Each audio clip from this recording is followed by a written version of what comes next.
Forgot to speak it earlier. So you're saying leave it at 2, Bill? For the environment?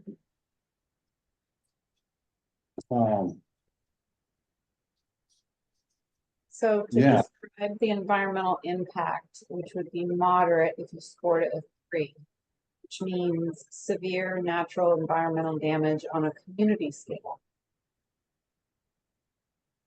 So minor is isolated occurrences of natural environmental damage. Or number 4, severe environmental damage on a community or regional scale.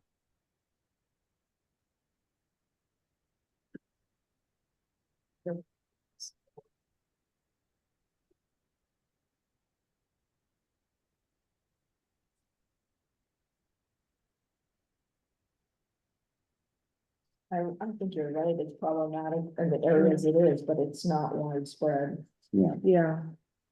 It Okay, could be let's, someday, but it's not yet. yeah. yeah, let's keep it at a 2 then.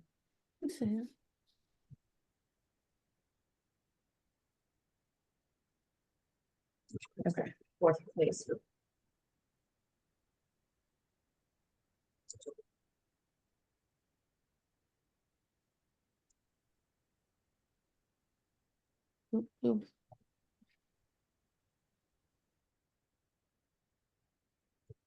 So you want to,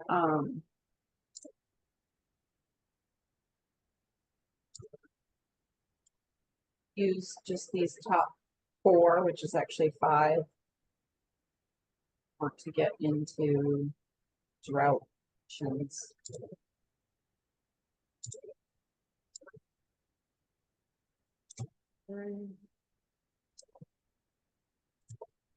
So, and when I say that, so every hazard that identify as a higher risk hazard to your, you also have to identify some actions for those hazards. Whether it's community outreach or putting together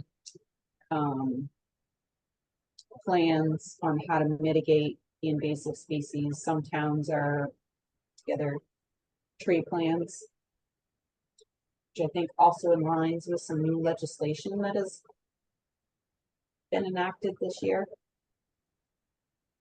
about how to mitigate the emerald ash borer, like identifying them and write a plan of the next 5 years, something like that. okay, Okay, yeah, that makes sense. So, with that, do you want to go down and include drought, or are you good with just doing the flash flooding, ice, snow, cold, and invasive species?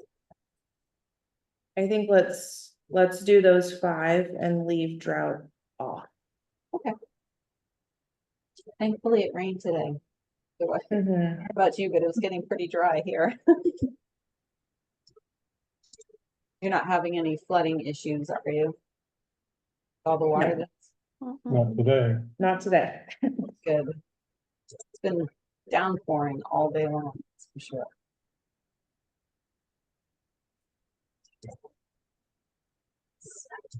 So drought has been taken off the list, is that? Well, we're just not including it as, in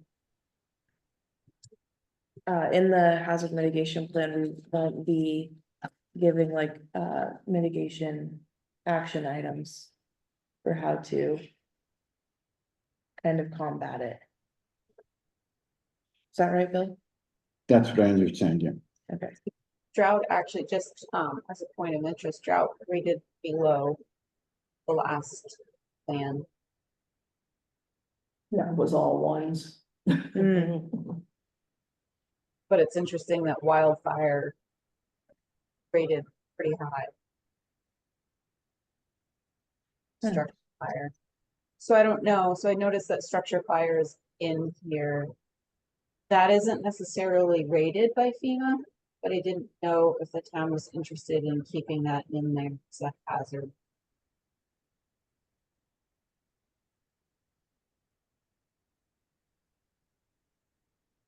And it doesn't matter either way. I just want to put it out there that, so FEMA doesn't assess that when they're doing the plan. But if you have some thoughts in mind about, potential risk, funding opportunities, that having it and like this would be helpful. Certainly keep it in there. We had a dense village with lots of contiguous houses. That if one fired up and all the rest went up. Yeah, maybe that would be a hazard, but otherwise it's individual houses. Anywhere in the town.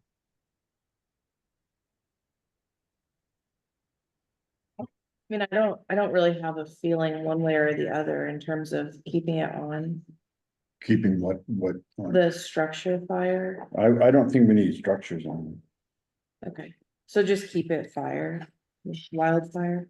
it. It's fine. Should have them.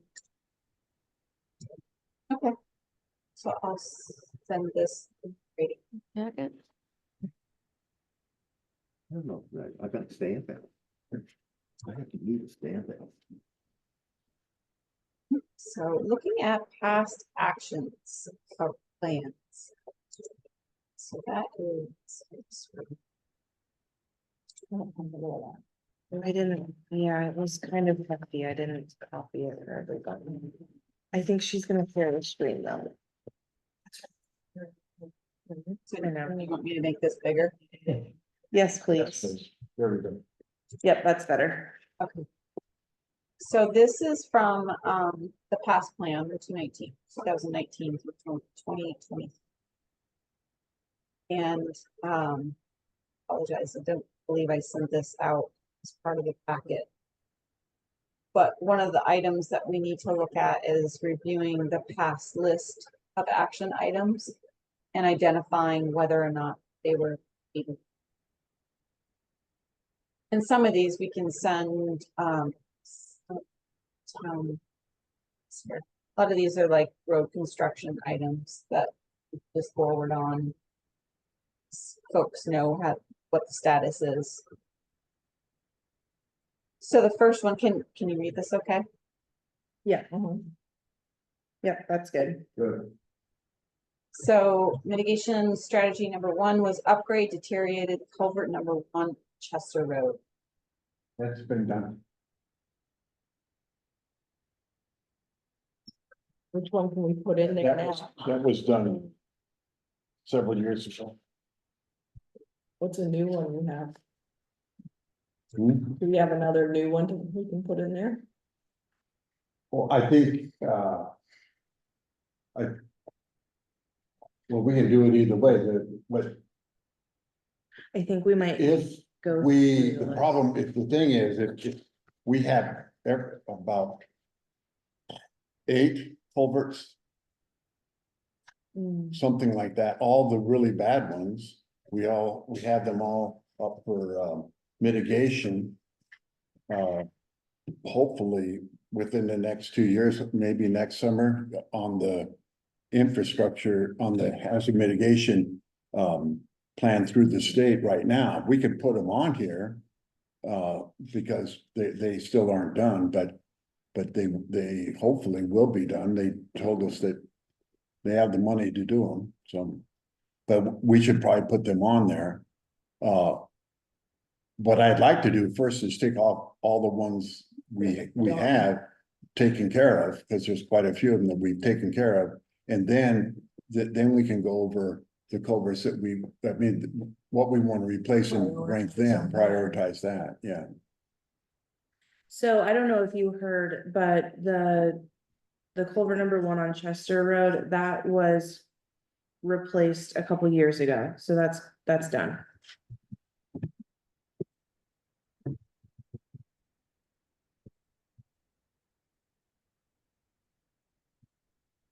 So and it sounds like there's going to be a list of new culverts that we can put into the new plan. Yeah, perfect. Yeah, So culvert number 10 on Fisher Hill Road. That's in our list to be done. Correct. That's hope, we should leave that on there, for replacement. Not to assess it, but to replace it. We have it. On our list of mitigation culverts to be replaced. That's at the intersection of Bell Road. That is. No, this is above the bridge, what I call the bridge, above the big huge culvert. It's the first one up there. It's up by Nate's. Nate's driveway. Among Ronnie Gibbs's and Nate's. Oh, Bolton. okay, It's the big one that goes across the road all there, right, right where the pavement. yeah, I know what you're talking about. Same with 13, that one, similar to 10, has also not been completed, but is in for a hazard mitigation grant. So that one must be the one with the intersection of Bell Road. No, Oh, Nope, still not? in between, on the bend where Fisher. the one on Bell Road's gonna be done next month. Okay, Yeah, so I don't even think we should put it on it, okay, but the that's the one, most important one. 13 is the, That one's 13, being funded through FEMA. Okay, 13 is the first one that goes from the record side of the road across, just above, Bolton's house. Okay, yep, so then that next one that you're on, that one is being done within the next month. The hydraulic study. Oh, well, that engineering and replacement, all of it. Yeah. Oh, so that's actually going to be replaced in the next month? Yes, Number one on Bell Road. a new box culvert is going in there.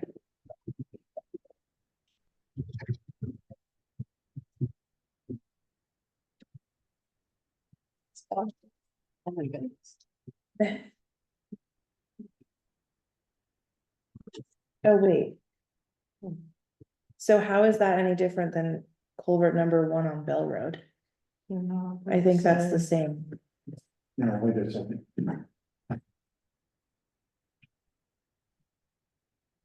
Okay, well, maybe the orange is talking just about the hydrology and engineering. Yeah, And Okay, the other one's the culvert itself, so they're kind of one of the same. so both of those should be, both, the conduct the hydrology and, upgrade number 1, both of them should be taken off. she might not be able to hear you because the speaker's over here. Bits and pieces.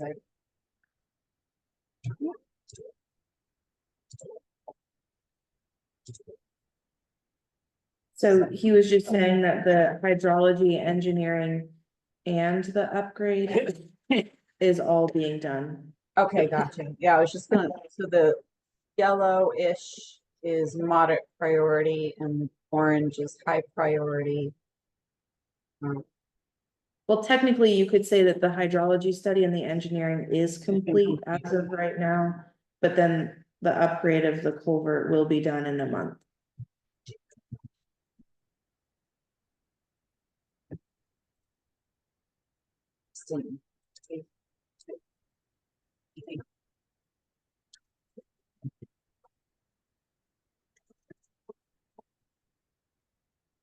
You see that next one? This is the last one. Great about.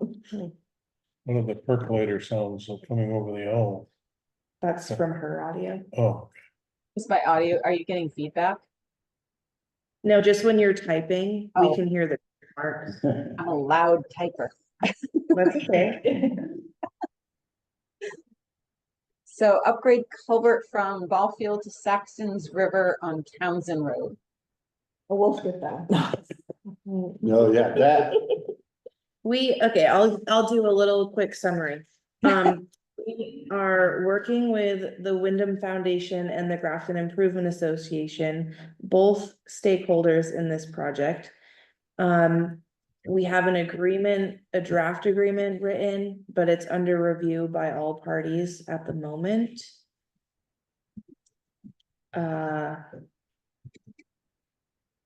There's no plan in sight to update or replace any portion of that culvert at the moment, but that could change based on how the discussions go with the agreement.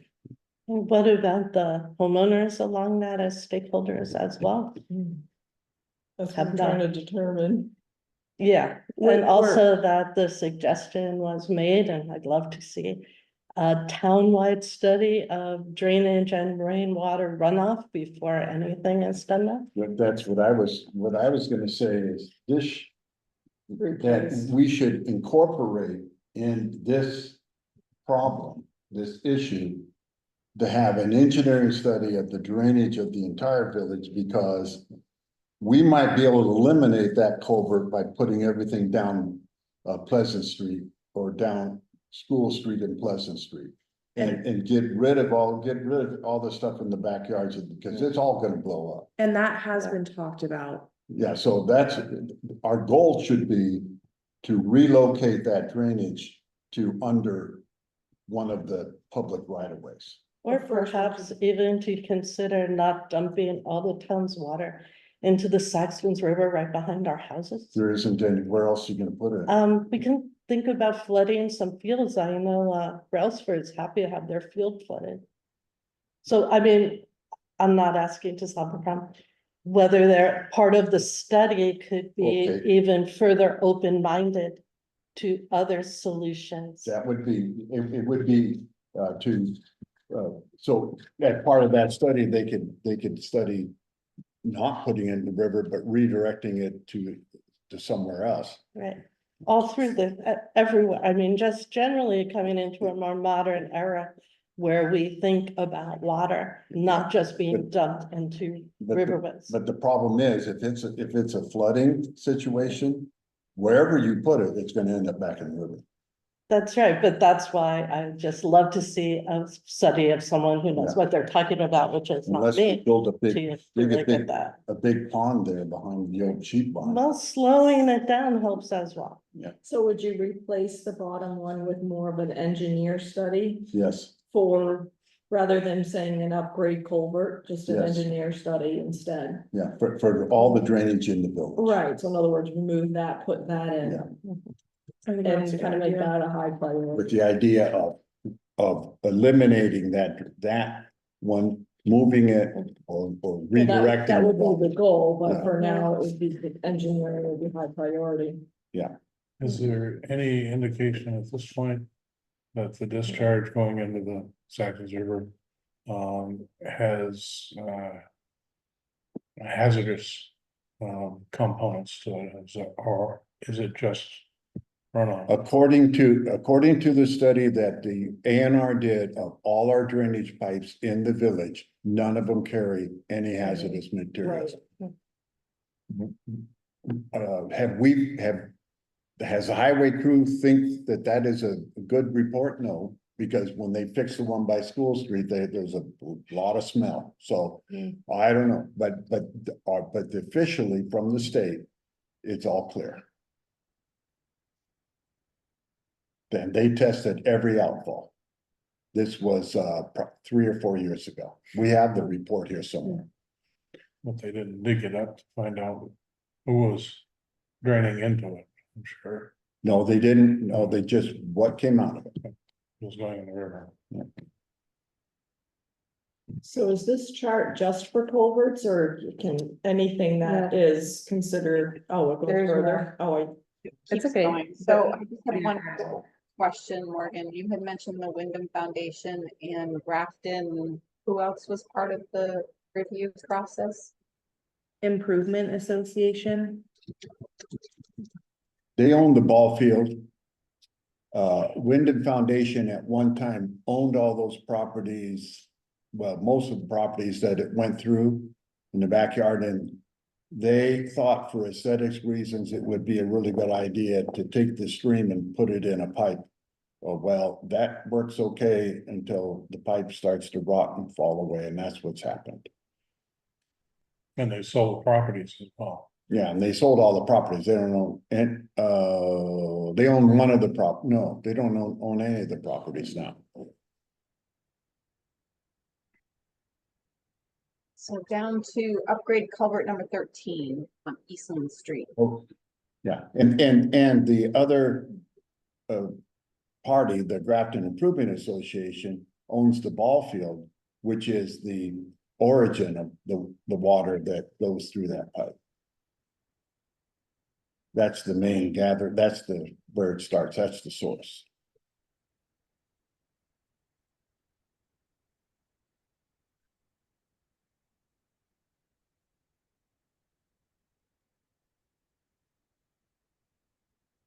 So down to Eastman Road, culvert number 13. That is, has not been upgraded, but also has an application in for hazard mitigation.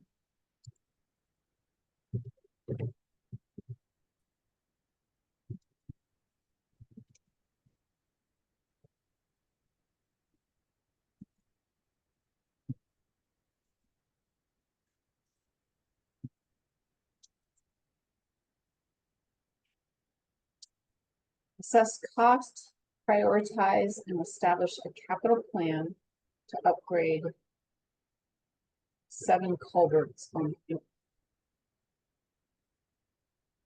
We've done, 3 of the major culverts. We're doing the 4th probably next summer, number 24. But you should put number 24 as being upgraded, hopefully with that same, no, this is with a FEMA mitigation. So it should be done by July of next year or soon thereafter, number 24. We had a meeting with FEMA today about that, so we know that's going forward.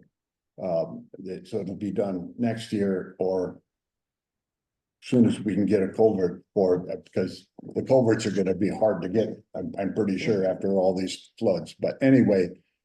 It should be ready to go out to bid, before the end of this year. And hopefully within a month, we'd have it out to bid to be built, next summer, hopefully. That's 24. The one above it is 33. And Did we put that in our list to, I put the one by,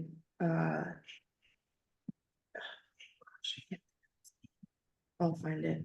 I think it was 33. I can't remember if it was 30 or 33. Oh, it's 30, Stand by. because 33 is over on Stagecoach. Yeah, I get them confused more than I should.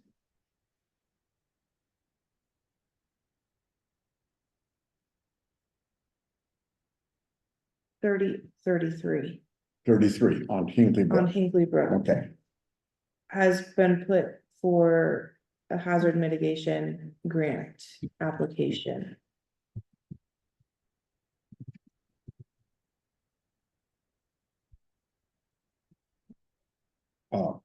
that was part of the pre-app of this year. Yeah. Yeah,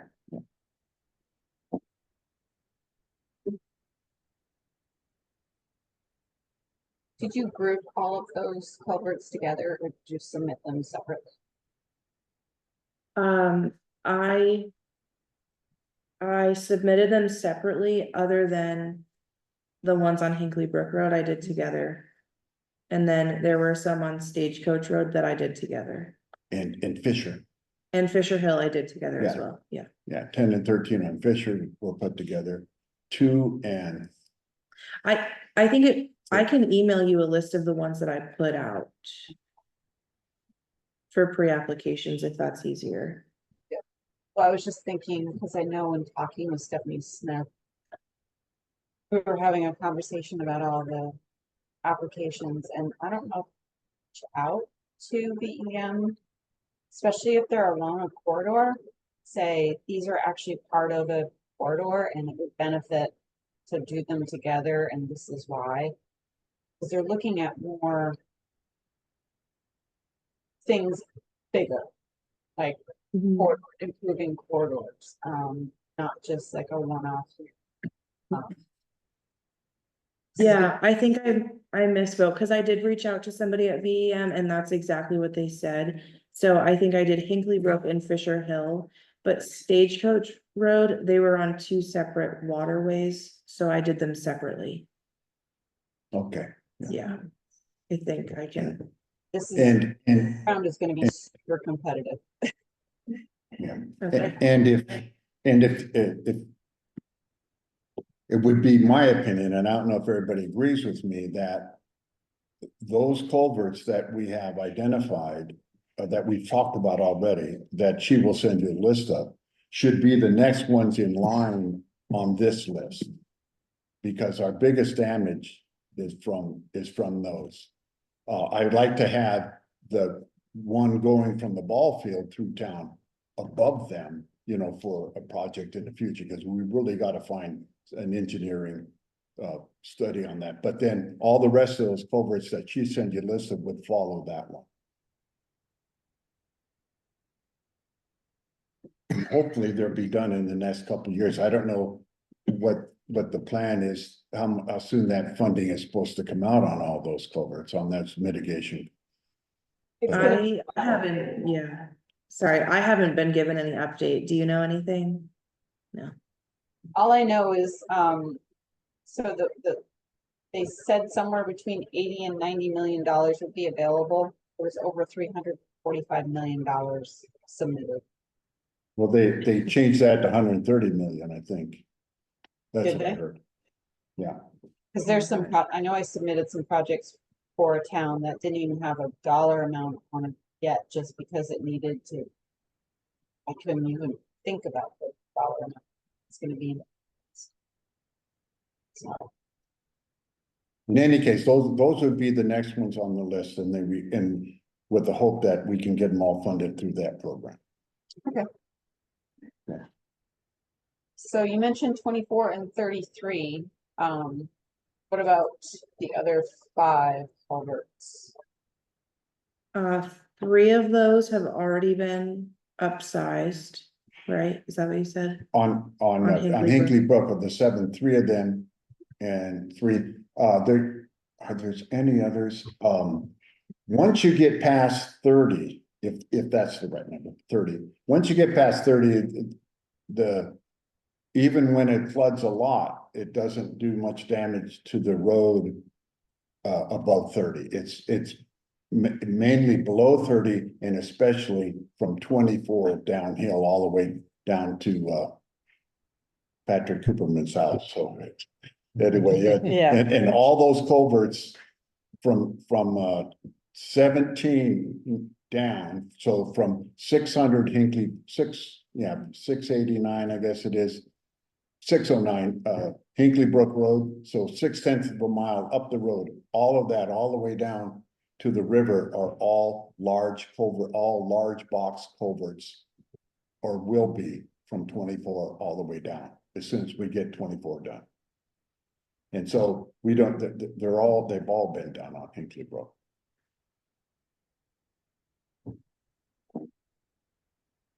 So that leaves you with 2 more. I'm not sure where the, No, I don't know. I don't know where the other 2 are. We talked about doing the ones up above. Oh, we might list, but I would put it fairly far down the list.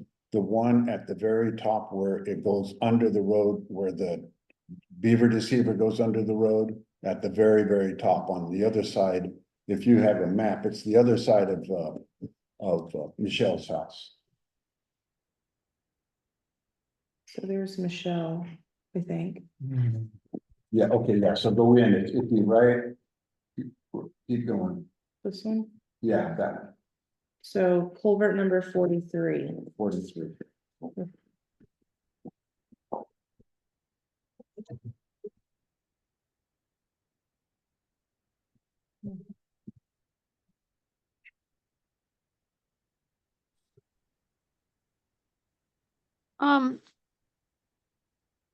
Morgan, can I just add about what you just said about, the beaver deceiver? I think that's the one that gets clogged and beavers are getting in underneath. And I know Skip is quite concerned about that flooding in that area. Okay. Generally, he comes to the town with those issues in the town.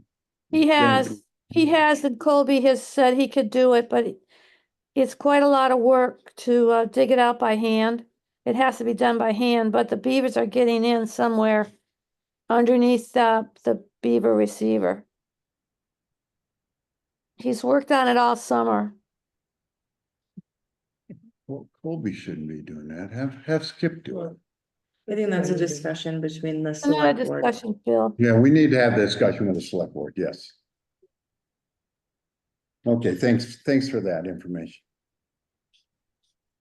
So the next one is pursue funding for a hydrology study and preliminary design to upgrade retrofit bridge number 18 on Cable Road, Cabell Road, yeah. undersized causing downstream erosion, free catchment. This can be severe flooding risk to upstream properties. Mhm. I thought Bridge 18 is down by Cape Lawrence. I'll get it for you. Do you need more? So see appendix F. It's not even on the map. Because Walker Bridge is 20. I don't think it's bridge number 18, But it's the bridge on Cabell Road. Mhm.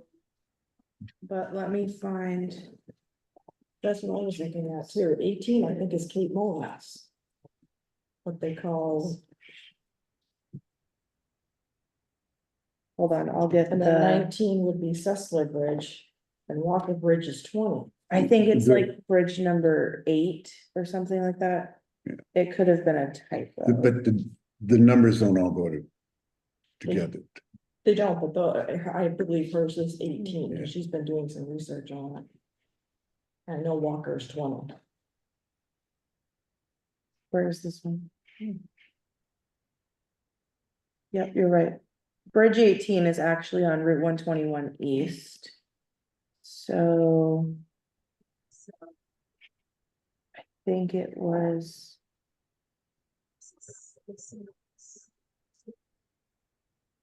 Saxon's River corridor. Mhm. okay, so it's actually bridge number 38. Is the one on Cabell Road. Not listed. So did they, I wonder if this study listed their own bridge naming? Oh, possibly. That one. So They it's like- listed their own numbers. They shouldn't have done that, but they could have. So let's see. Is this one of, did we also ask mitigation on that bridge?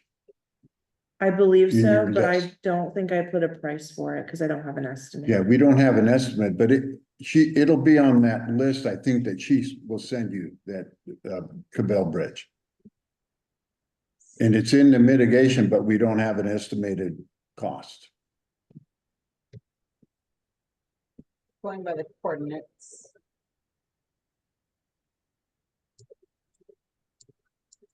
Does that look? Sorry. Yep, the coordinates are correct, but the bridge number is not. Okay. So the bridge is actually.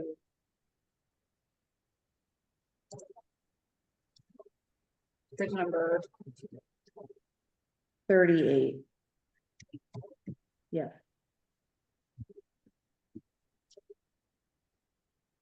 on the. It's on the current list of HMGP. yes.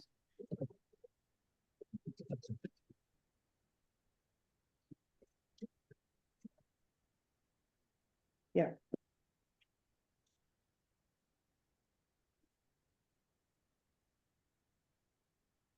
Pursue funding. Hydrology study. On Townsend Road, Outbrook, which is undersized, has an extreme.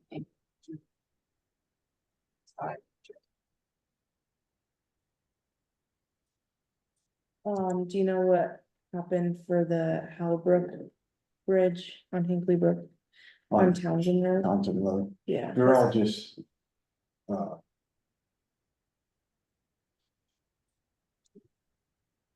Project numbers, that's what. Mm, I don't, We've never done anything with it. What did it say there? Pursue funding for a hydrology study and preliminary design to upgrade. Uh, all those bridges are undersized. But we haven't done any hydrology No. studies for those. No, but if you wanted, and since I won't be around fairly, I hope that then I don't have to worry about it, but what you really need to do out there on that whole thing, and you're not gonna make any of the residents happy. You need to redo the floodplain and all the way out Townsend Road. Cause it is a mess. You have all those walls along the rivers keeping the water going down the river. When they should go, the water should go out in the fields. That's what they're there for. But you're not gonna, but the residents aren't gonna allow that, but that's what has to happen. That whole thing needs to be studied for a floodplain. Every one of those bridges from, so when you get past, when you get to where, Plumbers live, Gus lives, that road. All the way out to the end of the town. It all needs to be studied and engineered for floodplain because it's gonna be constantly a problem. Good thing you're looking for a new floodplain administrator to take your place. That's right, yeah. What about the bridge on Fisher Hill there, where the schoolhouse is, even though it looks like a culvert, but is that considered a culvert and not a bridge? I do just, Oh. one time we talked about that too. Yeah, we haven't had any problem with it, but that only means there hasn't been that much water coming down that drainage. You know, in other storms, but we did made it a lot of work on it, but it's still undersized. Yeah, and that was like a huge project, and that's why we always put it off. Yeah, So That- is it a bridge or is it a culvert? Is it a culvert, but it looks like a bridge? What do Depends they- on what map you look what at. do they call it? That one should be on there. Well, Vermont culvert says it's a culvert, Mhm. Yeah, But it looks like it's a Steel. bridge. I mean, steel, So steel culvert. BT culverts, it can be a box culvert up to pretty large, so. The way the National Bridge Inventory System categorizes structures is anything over 20 feet is a long structure, anything under 20 feet is a short structure, however, the state only inspects town lawns, but short structures, anything below 20 feet is town responsibility. It still can be a bridge down to 6 feet. Okay, well, this one says it's 50 feet long, but it's steel, so it's not a box culvert. it's a big steel arch culvert. Hmm. Is what it is right now. It all depends on the span, the roadway span is how they measure whether the. What I would suggest that on that one, what culvert number is it?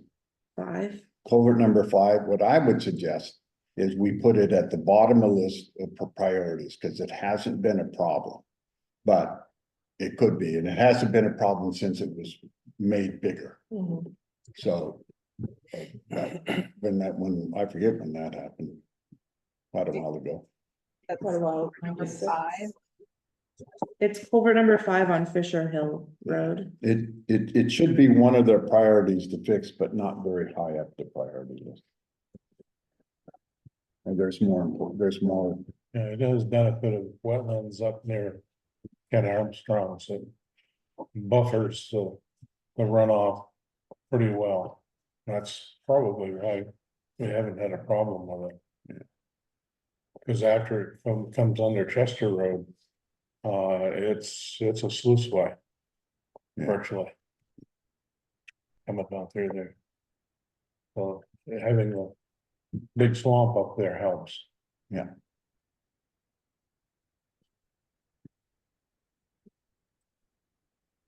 So I've added that note about adding the culvert number 5 on Fisher Hill Road.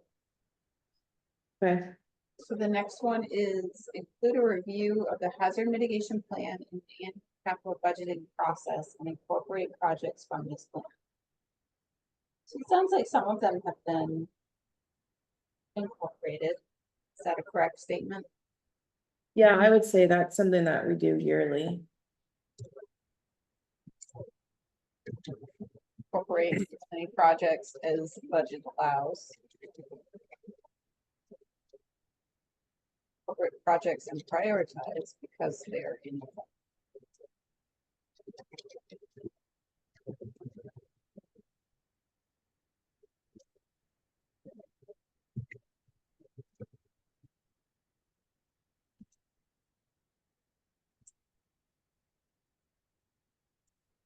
Develop a long-term plan to address the new MRGP standards for prioritizing hydrological segments.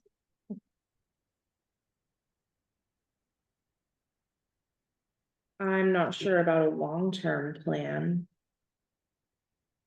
But we do update those segments regularly. I think that We also, we have probably addressed all that. Mhm. And we have about 85% of Act 64 stone line. I think we're higher than that. now. Well, there's probably very little left because yeah, it's probably a lot higher than 85% because when we redid the roads after the storms we had in 2021, and then this one, every time. Pardon me? The table's separating, we don't want Oh. to lose the owl, there you go. Every time we've had flood damage and repairs, we have followed the Act 64 stone line ditches and all the rest of that with regard to outlets into the river and streams. And we, in addition to that, we've done years of projects when we haven't had flooding to do that. So we were up about 50% just with our own work on it without the floods, but with the floods, I think we're pretty much done with that. It could be left in there to make sure that we reach 100%. That is the goal of the plan as it sets in 2035, but we're way ahead of their projections for time to get it done. we also have funding this round that's new. To redo the road erosion inventory. So we'll Okay, be working with Wyndham Regional to do that. okay, then let's Let's Yeah, leave it on there. well, I think then you might want to change the words to say that through the road erosion inventory that's being done in 2025. Yeah.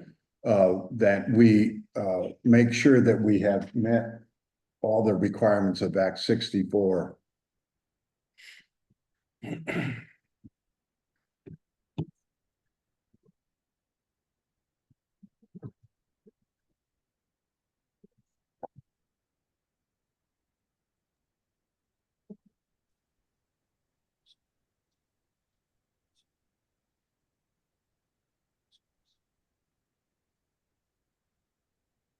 It looks like, so it was brought up. Very close. So I see. Kathy. Close, is that better, Kathy? Yes, So 407 segments are fully met. 160 segments that are partially met and 64 segments that still don't meet. That's great. they've also done a lot of work this summer that I have not updated the segments, so those numbers are gonna change. In the good, so. Yeah, And then you're hiring to have the inventory done, is that correct? we have funding to do that, so it hasn't been decided by the board yet, but we will have the opportunity to do that. Morgan, does that also include all the ditching that they've done on some of the dirt roads? Yeah, yes.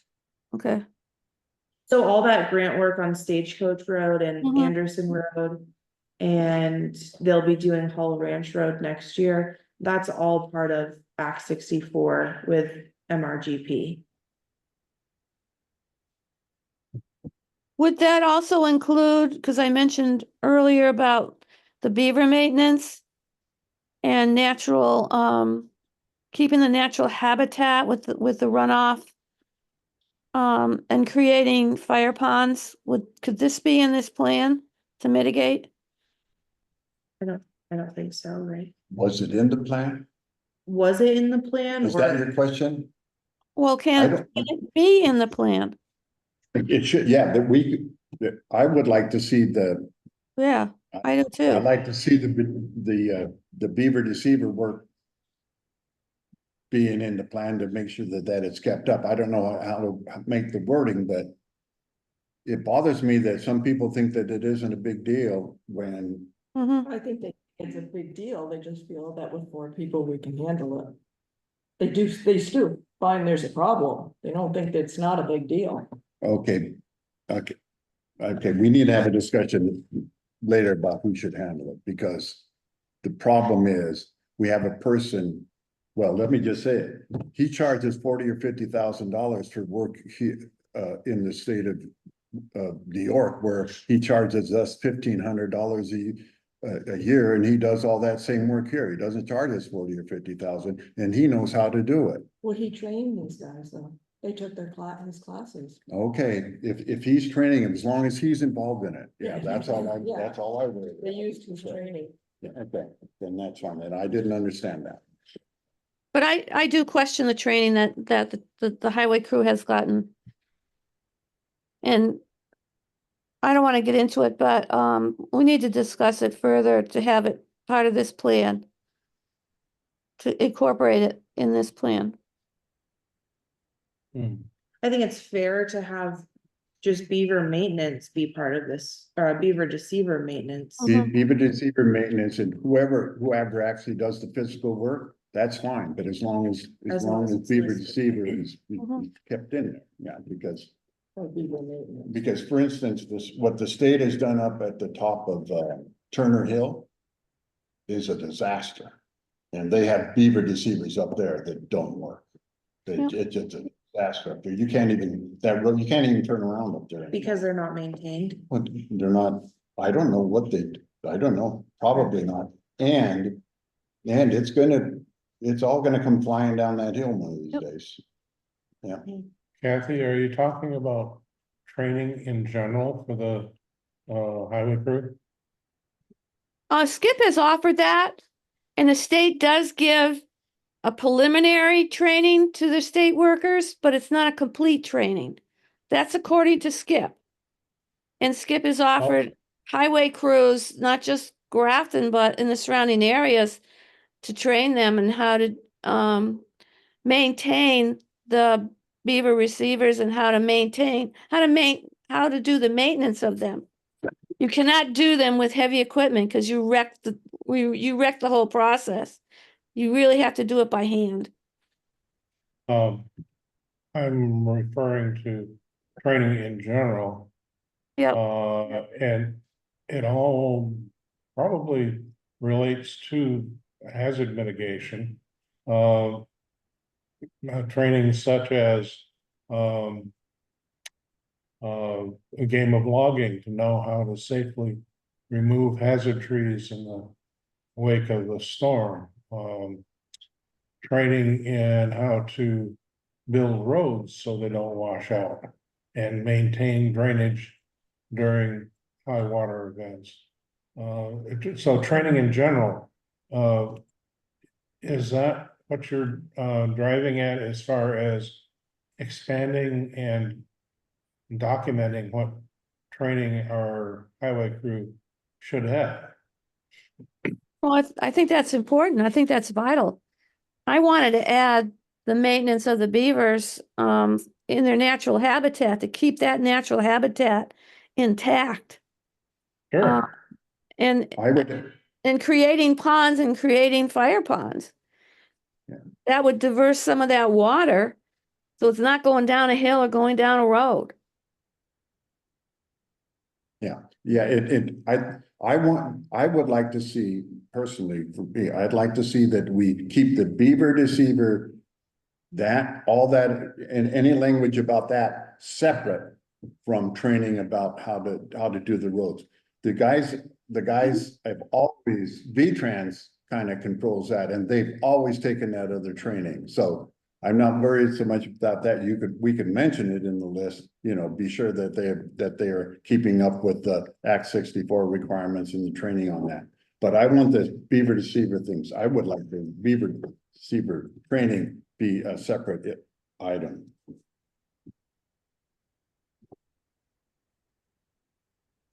So I added a note. So the next item is remove Kidder Hill Dam to reduce upstream erosion and flooding.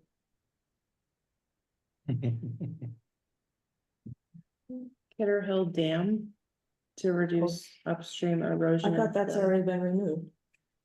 I don't know anything Yeah, about it's it. done. That's Is it gone. gone? That was done a couple of years ago. Yeah, That's Wendy.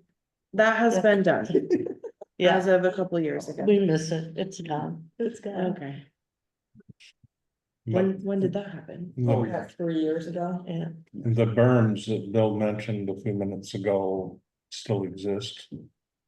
Downtown Upstream. road, Um, down at London, Blunt, yeah, Oh, yeah. What's that? Berms. Well, I just think that we need to, I think just as one item, if we're talking about Townsend Road again, Mhm. and one item should be to Mm. uh, develop a plan for the floodplains on the three streams that come down to Townsend Road. To I don't know, Reevaluate? well, I just want, I don't want to say we're gonna tear out the berms. I just want to think, I think we should study the floodplain along Townsend Road for Howe, Stiles, and Willybrook. That, yeah, the berm will go away with the next big flood. What we have to do is prevent it from being reestablished, it is always rebuilt because the farmers because out we're there, beavers. because the water's going right through their dooryard, so, and I don't blame them, but that something's gotta happen there, and then this, well, if we can do that, we can resolve the other issue, because all the sediment comes down and is filling up the river, so the river doesn't have anything, the sediment should be going out into the fields and not down the river. That's the part of the problem. But I would just leave it at that, otherwise we'll be accused of making the farmers move or something like that. Can I add one thing? And I don't know if this is the place to, where to put it, but, if you look at the rivers that are coming through, there's a lot of landslides and debris that's going, like you said, Bill, about the silt that's going down the river. And it's really changing the course of that river. Can anything be done to mitigate that?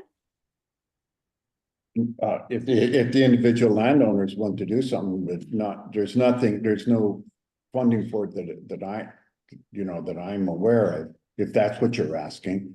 And the places where it's happening, like Mhm. there by, the bridge that goes across towns, on Townsend Road that goes across where this side of where Lupiani lives, where, London has his place across the river from him. The place over on, where Putnam Forest comes into 121, but opposite side of there's there. Across the river from, those properties that are on the left-hand side of the road, on 121 at Stagecoach and on, there's some, Yep. landslidings there, but is there other places that are, Well, I'm just One right down thinking here. on Holmesville Road, right, where my brother lives. That whole bank, and I mean, we've been there, I don't know, over 40 years, and it just keeps coming down and down. where's this? Near the swimming pond on 121. Yeah, Swimming pool. across from Where Polio's Yana lives. and where my brother lives, on 121. On this side of the pond? Yeah, where Massiona lives. Oh, okay. Yeah, I don't know of anything there, I don't know of anything that you could do. I don't know, I mean, you could rip wrap the whole thing, but you know what's gonna happen then? Everything on the opposite side of the river are gonna get taken away, so you could do one or the other. And you speed the water up so that it goes downstream and cuts somebody else. Yeah, There's still a lot of debris in the river. Everywhere. Yeah. yeah. Just leave it, I guess, huh? Starts another flood.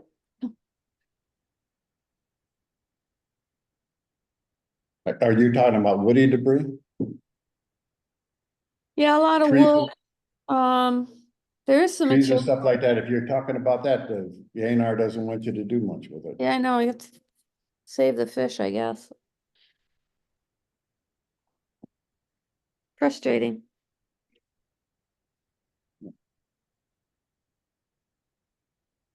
So, we have a river that runs, or a brook that runs through our property. It's insane. It's actually clogged up in front of a dam right now. Jams up. It's gonna cause some severe damage with the next flood event to a house downstream. But let's go. So the next item is under planning and programs and strategies. Evaluate the feasibility of a local limited emergency shelter and plan for effective location of generator.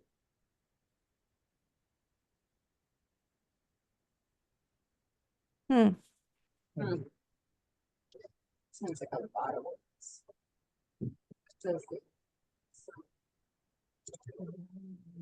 Oh, The school's no longer there. we've kind of taken care of that. Yeah. The school has a generator. We have a generator here now they did a contract. Our limited capacity for shelters. And we've discussed this before, and that is that. We have where we're sitting right now as a place for, warming shelter, that type of thing, where people can gather. As far as places for people to live, we don't have anything in town that can have bathrooms and a kitchen and everything else. We just don't have it, and it's never been used when we tried to provide it. So and Red Cross has picked elsewhere to shelter people. So.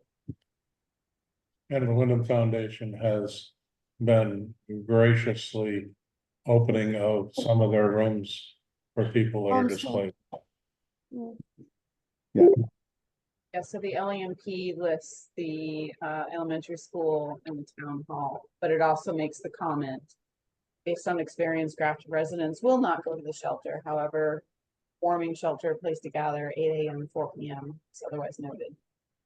So I think we talked about that the inn would be, We did. so that one. We did.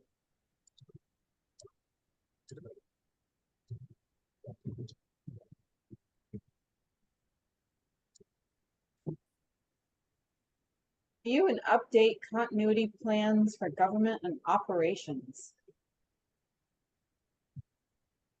We did. Didn't we just talk about that?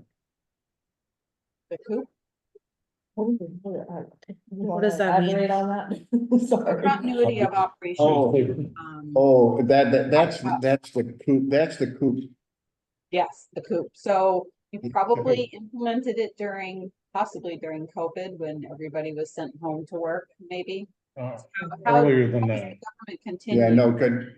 Yeah, we went over it after Irene, we went over Coop and what's the other one? Coop and. I forget what the other acronym. What's the other one? Yep. So COOP stands for Continuity Operations Plan. Yeah, and since then, too, the way that town hall is staffed with the functions of the treasurer and the fact that there's now an assistant treasurer, those the knowledge has been spread out among more people, so we don't have, if Kim wasn't here, it could still function. Okay, and so it isn't really as critical as it once was. I can be And you could replaced. also operate. Kim says she can be replaced easily. We don't agree, but anyway, there you And, go. So there's and been- Kim worked from Florida if she wanted to. That's it. No, I don't stay away from Florida. Yeah, especially, she didn't want to be there today. is there a policy of cross-training? Is what Is cross there training? a policy, a town policy for cross-training I of don't think people in there's- various roles? We did something with Coop. I don't remember. It was at least 15 years ago, I know, when we seriously, Had yeah. to be more than that, cause I don't remember, and I've been here Really? 21. No, we did something with Coop thing, but I don't Maybe I remember. wasn't what we did. involved. I remember a lot of consternation of our select board members at the time, because how could anybody replace me, kind of thing. Who would I want to come in and assume my role? And it was a real discussion. And it's a discussion that should be revisited, because Yeah. it could happen, particularly if we had an epidemic of some sort that isolated everybody. Let's leave it just like it is. Yeah, I guess so. It was updated. Yeah. Yeah, leave it, review and update. Okay. Don't Because it's don't put find, review and update, just put review and update. Well, Do we have- as plans, they should always be reviewed and updated. Do we have somewhere a requirement for our town officials to have training in incident command? The National Incident Command System? On this list? No, but they all are supposed to do that, as that's one of the things we asked them to do right away. I don't I don't think it needs. to be Is in it here. part of the town They do four ordinances or 25. something that No, says it? it's in their hiring packet. Yeah. So all the select board members are now currently trained to ICS 100. No, 425 is all. Just the introduction. They don't have to do 100. I don't care, but are they trained to that? Yeah, yeah, as far as I know, everybody is. Okay. I don't know Important to that, I don't know that Ann Keegan is. But then And they will haven't. it be more appropriate in the LEMP? Cause that's more of a Yeah. ICS 100, Yes, or it's more response. yes. Yeah, if we don't have people trained at that level across the board, particularly the select board, because they tend not to pay attention to it. Then all of our plans to operate during an emergency just go out the window. As they run around like, you know, cats in a box and not knowing what they're supposed to be doing. So that's why I was wondering if it existed in this plan. I think, but I don't know who else is on the select I board? don't know if Steve Sargent and Anna Keegan, Steve Sargent probably is not either, but then they haven't had that class. They do it once a year and they haven't had that class. So make sure they go to that. because they haven't, yeah, they got elected after. Yeah. So, yes, They usually give it right at the time. it's like the week after town meeting or Town meeting, something. yes. This year it got canceled because there was a big storm. So, yeah, Okay, yeah. That should include okay. any new members of the highway crew too. Yeah, for ICS. The highway crew should be, yeah, they should at least go to that 425. But Yeah. yeah, they should be trained in ICS too. And I think I think, take that online. I don't think you have to wait for. Yeah, it's online. Yeah, yeah, it's all online. To 200, it's online. So the next item is incorporate hazard mitigation planning into other current municipal town plan updates and other town planning discussions, activities, increase project visibility, municipal awareness, and support for funding. So, so the town plan was updated in 2020. Yes. Correct, yeah.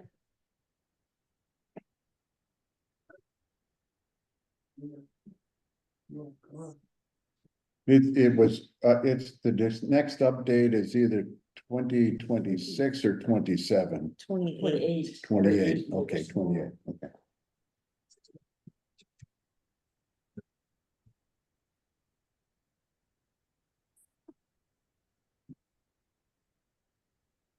Yes, it's got some emergency planning, disaster preparedness, the flood, national NFIP, county document plan, addressing flood resiliency, it's in there.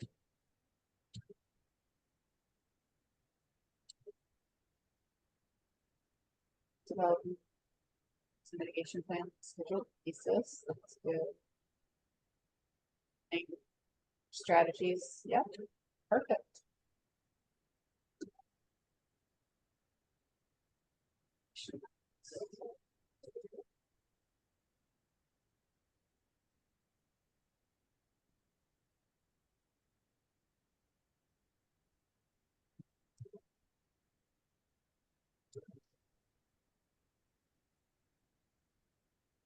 So it's done by some 20. So yeah, perfect. Done.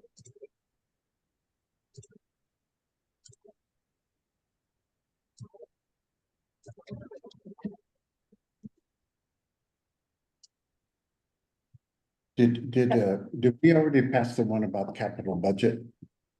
No, I thought we did. well, we did, but I think there's, Yeah, the one for the capital budgets, we do that every year, but that needs to stay in there, right?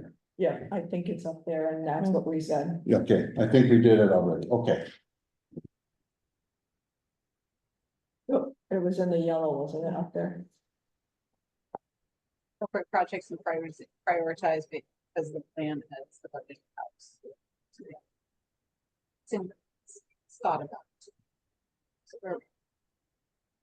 So conduct formal monitoring of this HMP prior to the annual budgeting process and progress made to increase community. Probably in the town meeting update on projects that have been accomplished, at least on the road side. Culvert projects, things like that. Yeah, we do that. Yeah. Yeah, we do that and that should stay in there.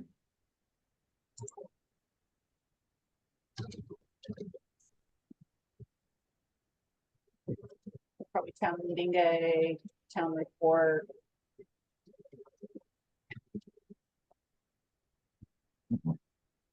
Explore the development of a workable at-risk resident registry. Hmm. For outreach effort to identify vulnerable communities eligible for registration with care, more effectively respond to those in need should a disaster. What we've done there, because we ran into hip issues, is what we have now, and I don't know how do we want to describe it, is we have a list of we have a list of all the home care, what do they call them? Nurses that take care of people at home that are after operations and so on. We have a list of them. They can call us to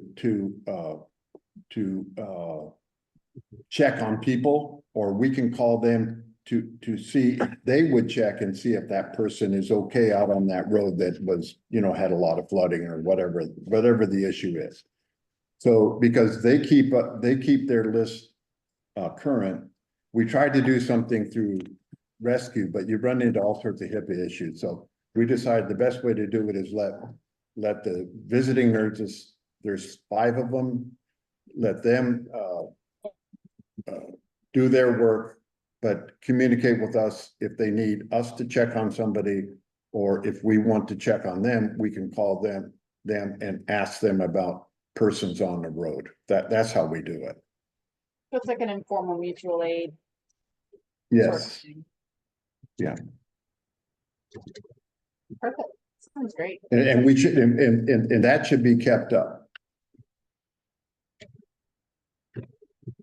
Because when we needed it, it worked really well, so. Another resource is Grafton Cares. Grafton Cares is another reason.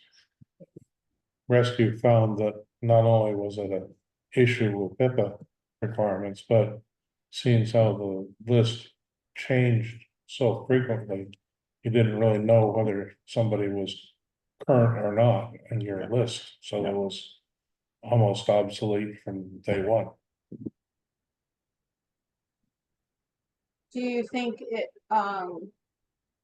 having the home health nurses, which I think is a great idea, do you think that, covers most, if not all, the population?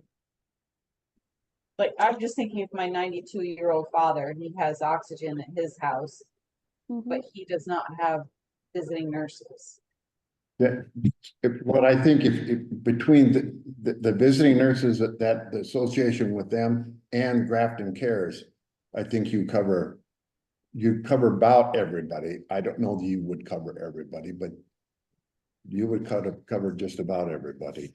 There might be a few people who are recluses that, you know, that we don't even know about. I mean, or have illnesses, we don't know that they're fragile. I mean, that could be, but most of the neighbors know what's going on around them, and a lot of those people would talk with Grafton Cares, so. And Grafton Cares also provides some meals. And, because they do the Meals on Wheels also. So they would know if a person's on O2 or is diabetic or something like that. They have that information.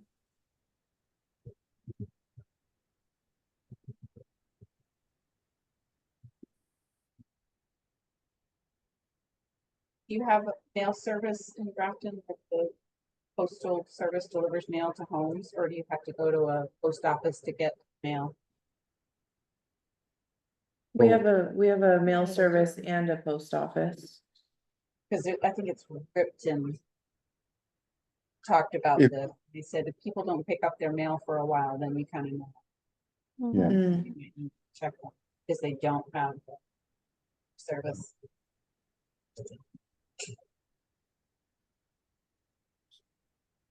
You recommended activities from Vermont's Fire Safe 802 program and National Fire Protection Association Firewise program for outreach ideas to educate on how to reduce structure fires. So if this has not been accomplished, we can make a comment that based on the current. I mean, I don't know if the fire department does outreach programs. Do they have like a open house day? Well, yes, the fire department does, but I don't know about this title, Fire Safe 802 program.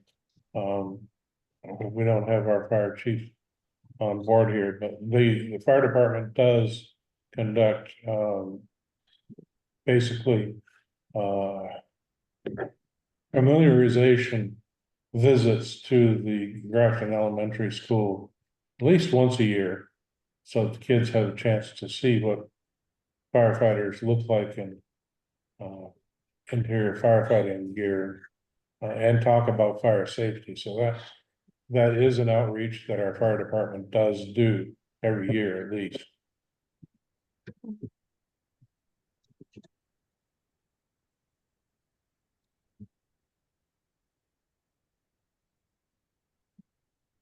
Eric, I think they also at times have done, the trailer. That gets full of smoke and they teach the kids what to do. Yeah, I we've don't know if usually they pulled, do it. we've usually pulled that in at the, fireman's sale in October. Mhm. And that provides a venue to draw people in there with the kids, and they've used that. It's a state, funded trailer for education. Oh. That hasn't been every year, but, it's been done often.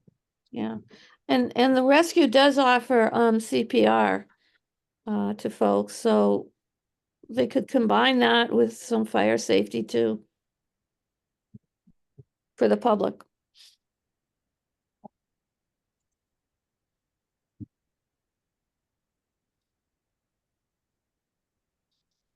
You of the Division of Fire Safety Public Education webpage for new outreach ideas to maintain fire risk awareness and feasibility. It's ongoing.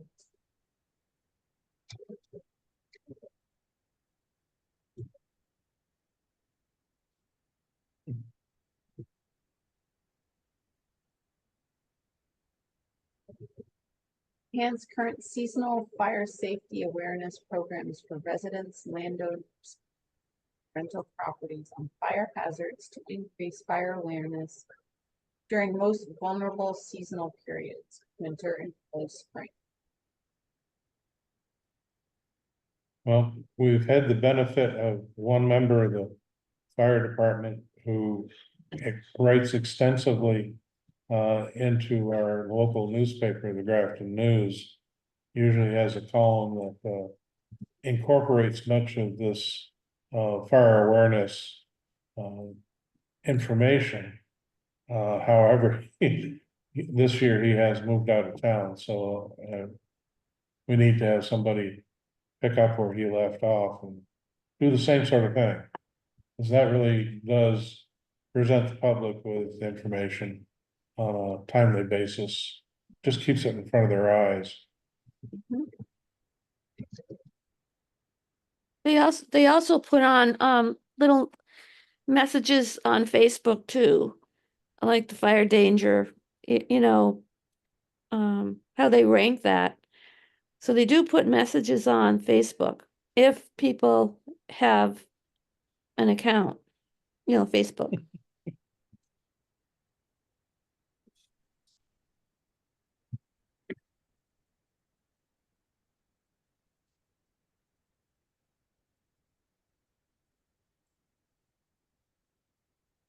Mhm. Develop a cost-effective inspection program for Airbnb rental properties for fire and building safety standards to mitigate potential fire hazards and implement if plausible. Well, we're in the process of doing an Airbnb survey to some of the homes. It's still in progress. I mean, Morgan, you can speak more of that. Yeah, I mean, we're working on a short-term rental ordinance. Mm.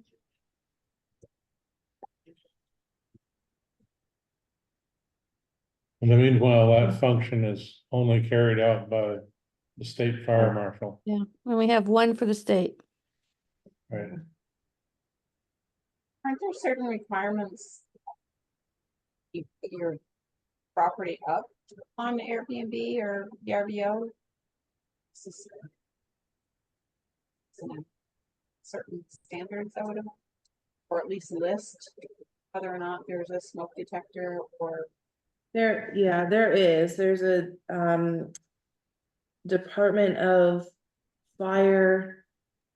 Department of Health, and then the Department of Taxes has a required notice that has to be hung in the rental, and that goes through. Tax related questions and fire safety and, escape routes. All that type of thing. Mhm.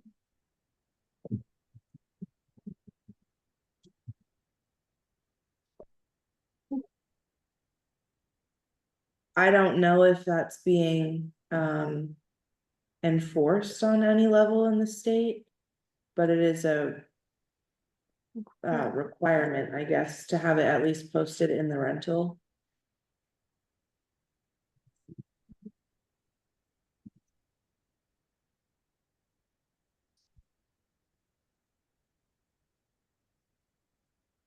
Pursue activities to attain criteria thresholds under FEMA's NFIP system to raise community awareness and increasing available.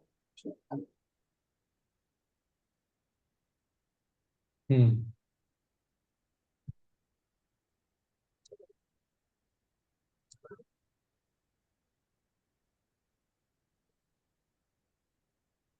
I think this would be something we might pursue if it would make a difference with the imposition of river corridors within the town of Grafton. As it is right now, if we wanted to get all of the ERAF reimbursements theoretically available from the state, we'd either have to subscribe to river corridors in our planning or have a community rating system. We have not been forced into that, and I don't know whether that will be a loophole that we can get out of going forward, given this last year's legislation, so. And Bill is much more familiar with how this sort of thing is implemented. It's a lot of bookkeeping and. Well, I'd like to see, I've always wanted somebody to do the community rating system, but we need somebody who is retired and loves to file and doesn't mind sending notes once a month and putting them in the newspaper, telling people about flood damage. And that's really all it requires. And if we could get somebody who is interested in that, that would be wonderful, because if we were part of the community rating system, we wouldn't have to worry about the river corridor district, because this takes the place of that. And we get you down to the 7.5% in ERAC. And if we had that, it'd be great. It'd be great, but it just takes someone that's dedicated. Once it's set up, it probably isn't very hard to keep, but you just have to keep a really good filing system of who has it. The other thing about it is, and I didn't know this, according to what somebody looked up, no one owns, I mean, I own flood insurance. No one in town owns flood insurance. So I don't know, Mother you does. know, So there's, according to the ERAF table, there's 5 policies in the town. that's what okay, it was from you, that you're the one to me. Yeah, I'm amazed. There are But there's only 89 5. Only buildings. 5 people, is that what you're Only saying? 5 houses. Well, me and Patrick Nine both buildings. have flood insurance, You guys have it? yeah. Okay, so you're And I looking at think my brother has You're looking, well, Patrick, who isn't here. She And and my- I have it. My brother has it, Kurt. I mean, Bill, my brother Yeah. has it. MJ. Yeah, he has it. Okay, that's 4. And I know a couple of people who just bought houses that had to buy it Mhm. and at a really, really high price, like $10,000 a year. Mhm. So, but I know some that had it and don't need it anymore because of letters of map amendment, but it's, and I have a letter of map amendment. I don't actually have to have it, but I have it because of where I'm located. So anyway, I don't know what Act 250 did to us this last year in the legislation. They mucked around with river corridors and, I think A&R has a lot more power now than they did before. but how did well, let's talk about that later. In any case, it would be really good if we had a community radio system, so leave that in there. It'd really be good if someone would follow up that one. That'd be nice. I don't have the requisite desires for filing that it needs to take. You did a great job in your retirement. Retired accountant. Yeah, there you go. Consider strengthening stormwater infiltration practices, recommendations for new development to improve flood resiliency and minimize erosion. So I think you were Yeah. kind of speaking to that earlier. Leave that in there. About doing a townwide stormwater study, is that correct? Yeah.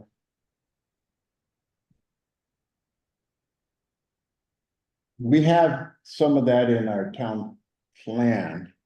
Lisa, there has been in the past about, and so I'd leave that, I'd leave that in there. This would be an example of flooding of the Braille Street field if they were willing to have that done for an Yeah. infiltration. Yeah.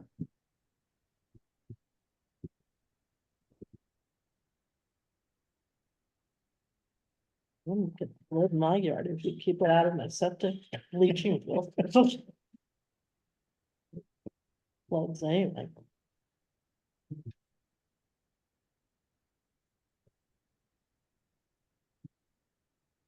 Okay, identify property owners located within the special flood hazard area or river corridor.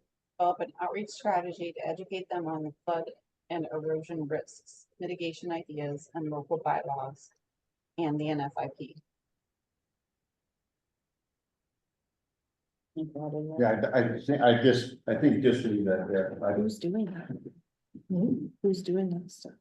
Nobody's No. doing it, but we should. Oh, and that would be a good part of the community rating Mhm. system person. That would be part of that. I'd leave that in there. I do that, but mostly I don't, it's not outreach, it's more response to people who ask. So, but I would leave that in there like it is.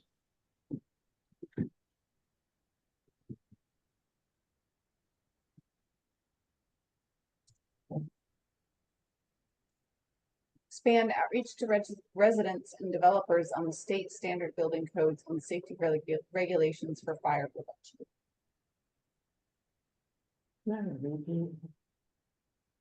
Isn't that similar to one that we had before? The safety regulations and fire prevention, but the building codes, I think. Oh, okay. Do we building have a codes are more filing of, commercial than residential. do we have a filing of, building, not a building permit, but intent to build? Mhm. And do you have a packet of information that you hand out to those people that do that, that come to do the filing? Well, we have a form that they fill out, but we don't provide any further information, like educational. It's only a notification, it's not a form or a policy. It just it's notifies yeah. the town that they Yeah. have intent to build. That would be a good opportunity to hand out something like this.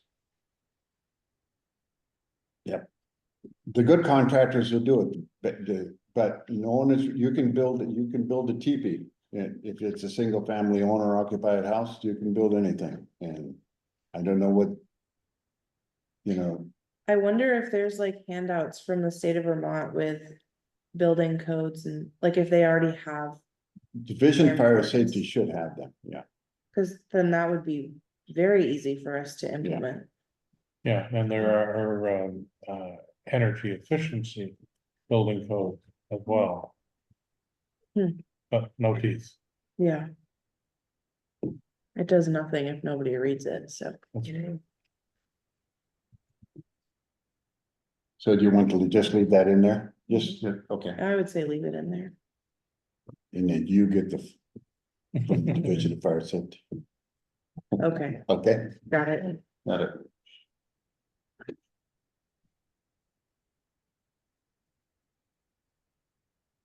So further investigate and proactively seek viable options and funding for conservation easements and buffer restoration to improve floodplain access.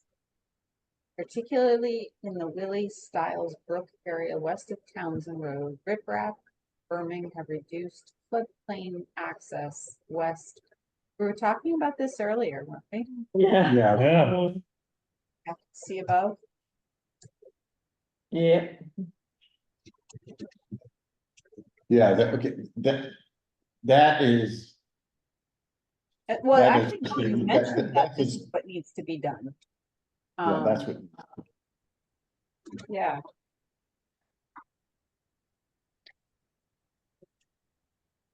I think this was an actual separate action item, so hasn't been done, but should still be considered Mhm.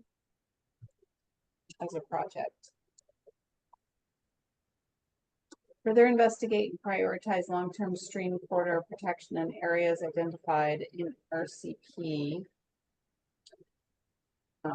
Through passive restorations such as easements and buffer restorations to reduce property loss from erosion, potentially improve floodplain access to reduce risk of flooding downstream. absolutely, that should stay in there.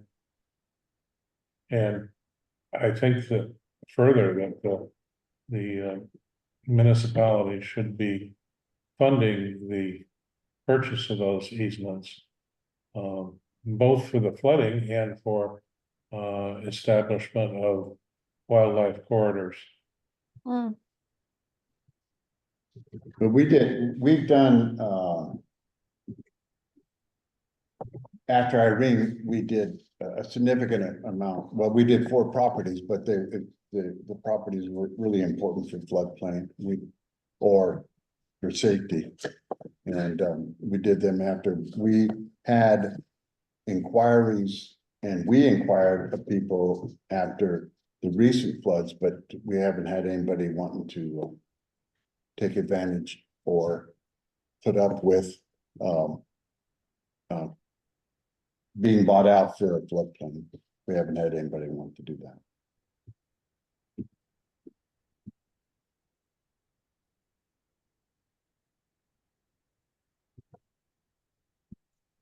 But I think that we should keep that in.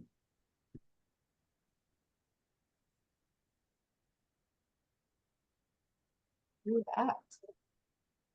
Perfect.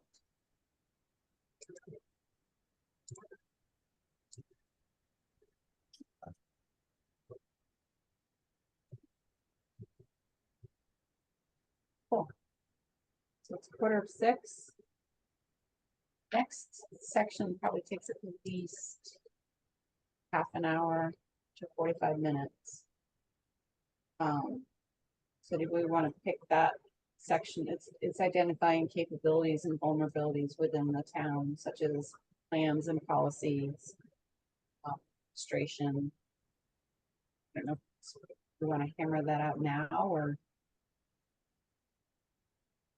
Mhm. I mean, I don't mind either way. What's everyone else think? Well, what's your schedule for are we on schedule to get it done if we don't do this today? Yes. Okay, then let's do it next Oh, time. Yeah, Oh, it's been a long day. I've hit my limits. I'm good. so continue next month. Is that what I'm hearing? Yes. Yes. Yeah, and let's look at that, what it said in the last. What it said last time. I don't know that there would be a whole lot of difference, but let's look at that and get back to you on that.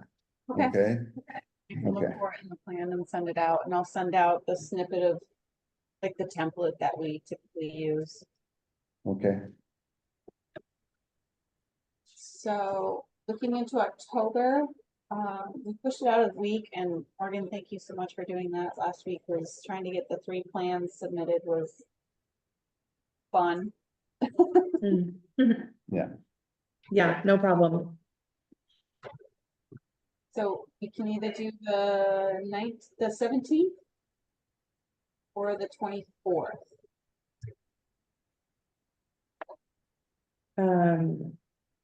I think I would prefer the 17th. And if it works okay with you, I think the 4 o'clock time slot works better for most people. Yep, That's perfect. Okay. So we'll plan on October 17th at 4 p.m.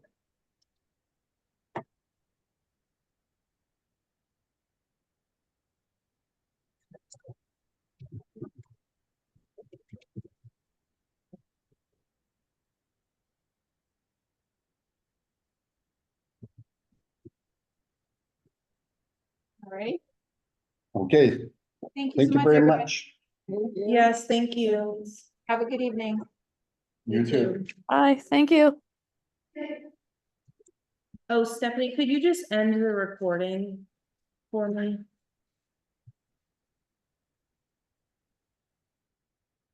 Where do I do that? Pause, stop recording. There we go.